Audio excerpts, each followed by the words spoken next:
Hello అండి, welcome to Lakshmi's kitchen. ఈరోజు మన కిచెన్లో ఎన్నో పోషకాలు కలిగిన హెల్దీ రాగి పిండిని మనం ఇంట్లోనే ఈజీగా ఎలా తయారు చేసుకోవాలో చూద్దాం.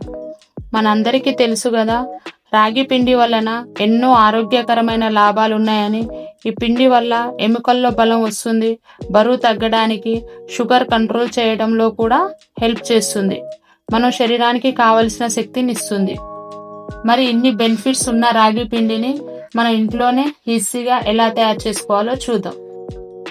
దీనికోసం ముందుగా నేను 2 కేజీల రాగులను తీసుకున్నాను. ఈ 2 కేజీల పిండి మాకైతే 1 నెల రోజుల పాటు సరిపోతుంది.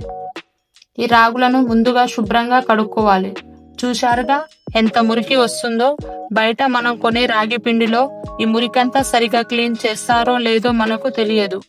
అందుకనే ఇంట్లోనే తయారు చేసుకోవడం బెస్ట్.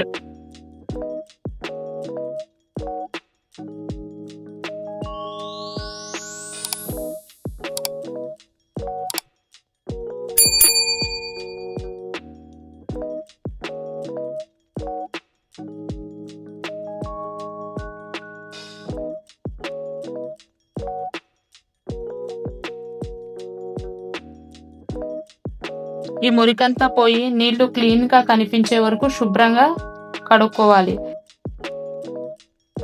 నేనైతే 8 నుంచి 10 సార్లు బాగా కడుక్కున్నాను. ఇప్పుడు ఈ నీళ్ళని ఒక జల్లి గిన్నె సహాయంతో వడబోసుకోవాలి. దీన్ని ఇలాగే 10 నుంచి 15 నిమిషాలు వదిలేయండి.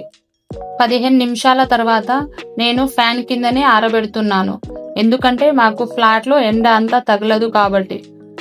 ఇప్పుడు ఆరబోసుకోవడానికి ఒక కాటన్ చున్నీని తీసుకొని ఇలా కింద పరిచి దానిపైన కడిగి పెట్టుకున్న రాగులను పోసుకొని చేత్తో ఫ్లాట్ గా సరి చేసుకోవాలి.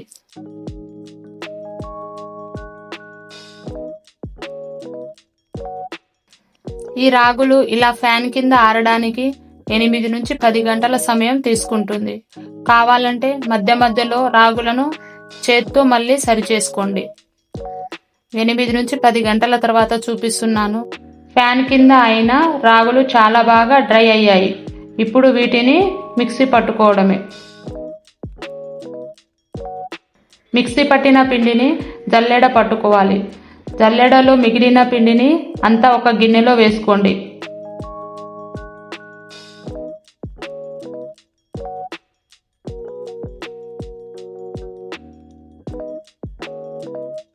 ఇలా మొత్తం రాగులను ఇలానే పిండి పట్టుకొని జల్లెడ చేసుకోవాలి. ఇప్పుడు మొత్తం పిండిని మరోసారి జల్లెడ పట్టుకోండి. దీని వలన రాగి పిండి మనం మిల్లులో పట్టించినట్టు చాలా స్మూత్గా ఉంటుంది. ఈ జల్లెడలో మిగిలిన పిండిని అంతా మిక్సీ పట్టుకొని దీనిలో జల్లించుకోండి.